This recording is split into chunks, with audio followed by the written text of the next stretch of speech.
Hello and welcome back to Zebra's DevBites. In this video I'll explain to you how DataWedge can output scanned data through Android's soft keyboard. DataWedge comes pre-installed with all Android Zebra scanning devices, and it allows the user to easily customize and take full control of their scanner. DataWedge makes it very easy for you to output scanned data, as it comes with a feature by default, which allows all scanned data to immediately be pasted out where your Android keyboard is currently appending text.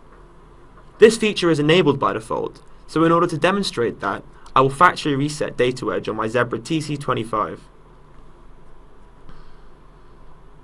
So now I've factory reset it. I'm just going to select Profile 0, which is the default profile.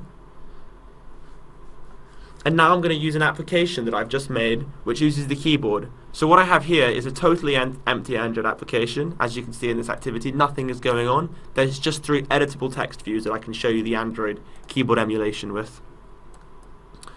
So firstly, I just need to run this application, and then we'll see what happens when I scan a few barcodes into those text fields.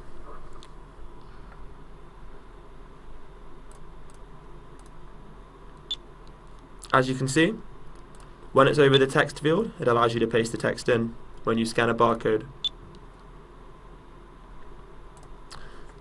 Thank you for watching, and be sure to check out Zebra's developer portal for all of your developer needs.